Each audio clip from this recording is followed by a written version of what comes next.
Hello student, आज हम UP board परीक्षा में 100% पूछे जाने वाला क्वेश्चन लेकर आए हैं, जो कि हर साल यूपी बोर्ड परीक्षा में 6 नंबर का पूछा जाता है या तो 4 नंबर का, किसी ना किसी एक सेट में आता जरूर है। तो वो क्वेश्चन हिंदी मीडियम वाले बच्चों के लिए है और इंग्लिश वाले मीडियम वाले बच्चों में भी आता है, परंतु हम जो वीडियो ये बना रहे हैं वो हिंदी मीडियम वाले बच्चों के लिए है। बहुत ही इंपॉर्टेंट क्वेश्चन है, हर साल बोर्ड परीक्षा में पूछा जाता है। ऐसे ही इंपॉर्टेंट क्वेश्चन पाने के लिए हमारे चैनल माँ कोचिंग क्लासेस सेंटर को सब्सक्राइब कर लें और बेल आइकन पर ऑल प्रेस कर लें, ताकि सबसे पहले आने वाले वीडियो की नोटिफिकेशन आप तक पहुंच सके। तो वो क्वेश्चन कौन सा है, तो चलिए जानते हैं। क्वेश्चन है, एक नाव 10 घंटे में धारा के प्रतिकूल 30 किलोमीटर तथा धारा के अनुकूल 44 किलोमीटर जाती है। 13 घंटे में वह 40 किलोमीटर धारा के प्रतिकूल एवं 55 किलोमीटर धारा के अनुकूल जाती है। तो धारा की चाल तथा नाव की स्थिर पानी में चाल ज्ञात करनी है। तो सबसे पहले इसमें कुछ चीजें दी गई, उनके उन शब्दों के बारे में हम जानते हैं। कह रहा धारा के प्रतिकूल और धारा के अनुकूल। तो अनुकूल क्या होता है और प्रतिकूल क्या होता है, सबसे पहले हम इसके बारे में जानते हैं। प्रतिकूल मतलब होता है विपरीत।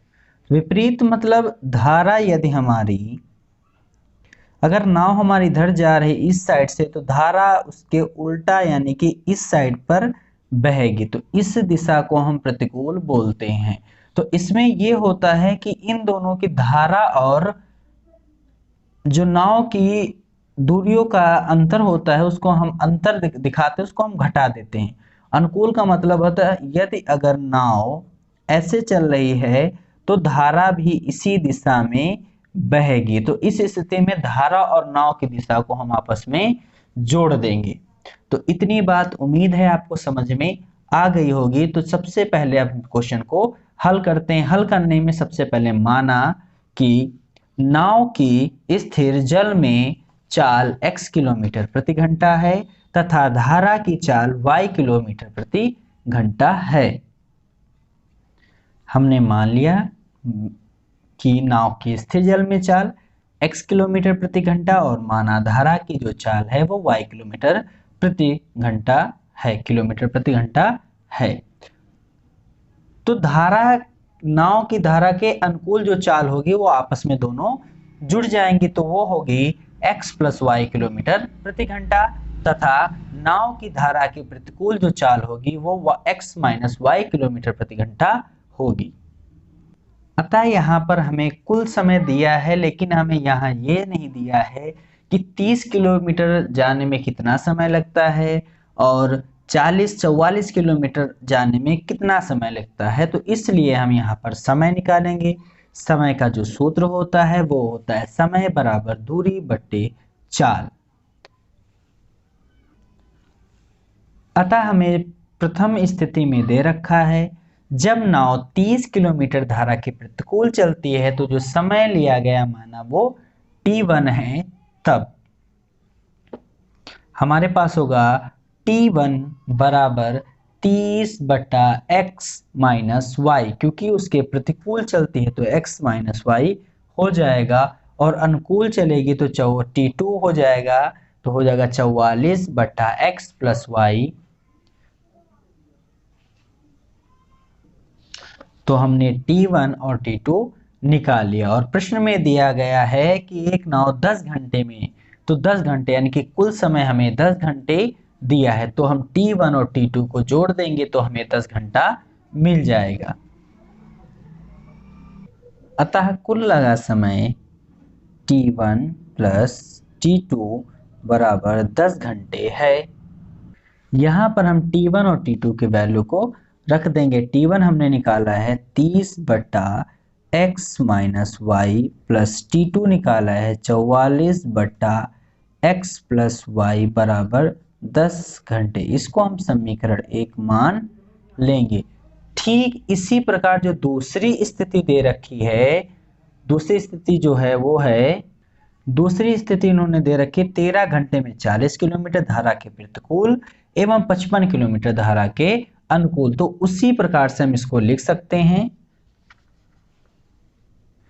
इसको हम समीकरण 2 मान लेंगे। अब उपयुक्त समीकरणों में हम देखते हैं कि दोनों ही समीकरणों में हमें x1/x माइनस वाई और x+1/x+y मिल रहा है। इसलिए हम 1 समीकरणों में से 1/y बराबर u मान लेंगे और 1/x+y बराबर v मान लेंगे। इसको हम समीकरण, दोनों को हम समीकरण 3 मान लेंगे।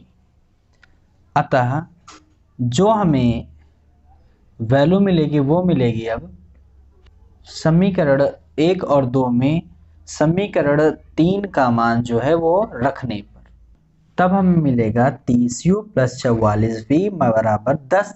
इसको हम समीकरण 4, 40u + 55v बराबर 13, इसको हम समीकरण 5 मान लेंगे। अब इसको हम ब्रज गुणनखंड विधि से सॉल्व करेंगे तब भी हमारा हल हो जाएगा, प्रतिस्थापन विधि से करेंगे तब भी ये हल हो जाएगा, यदि हम विलोपन विधि से करेंगे तब भी हल हो जाएगा। तो यहाँ पर हम विलोपन विधि से हल करेंगे, क्योंकि विलोपन विधि से हम इसको आसानी से हल कर सकते हैं।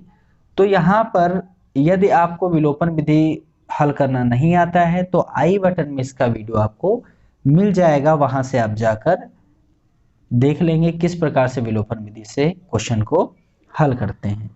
तो विलोपन विधि में होता क्या है कि जो किसी एक अचर पद के गुणांक को, अचर के गुणांक जो होता है उसको हम क्या करते हैं, उसको बराबर कर लेते हैं।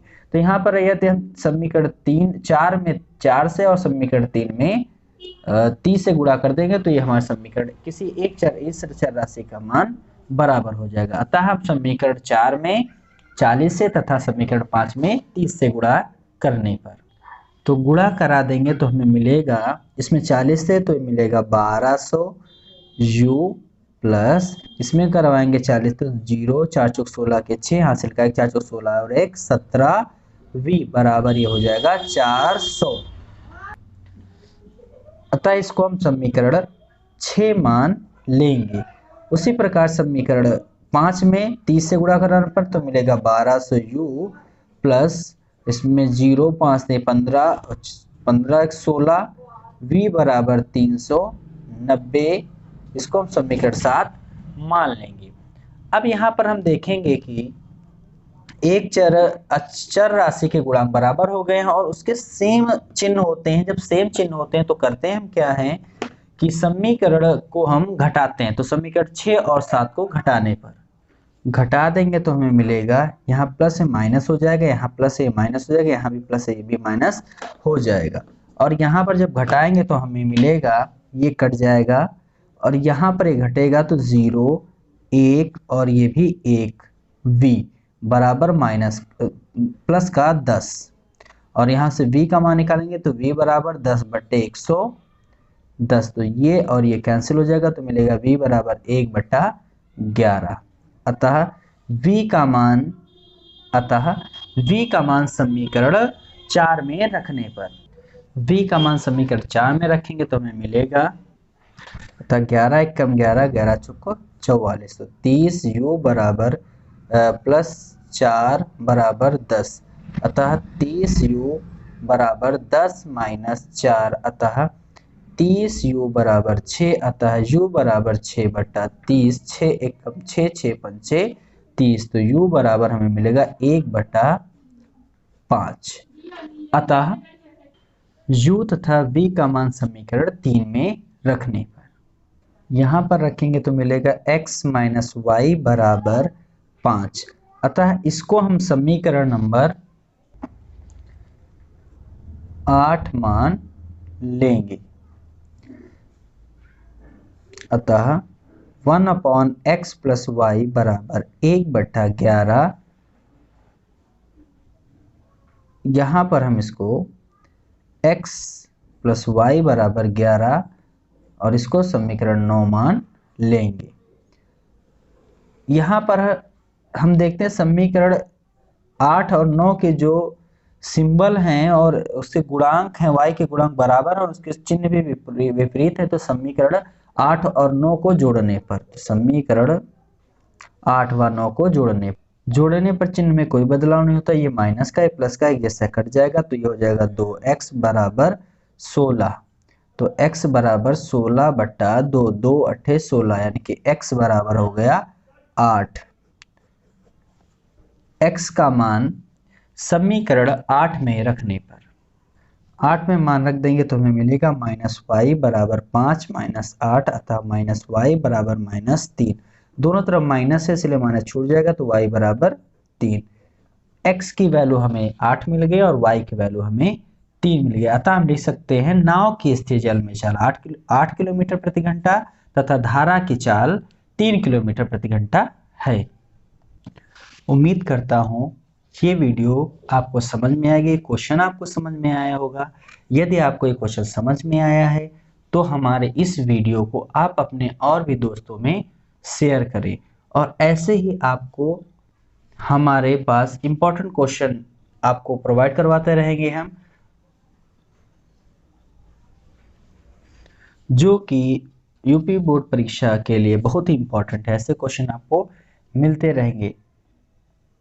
फिर मिलेंगे नेक्स्ट इंपॉर्टेंट क्वेश्चन के साथ, तब तक के लिए धन्यवाद।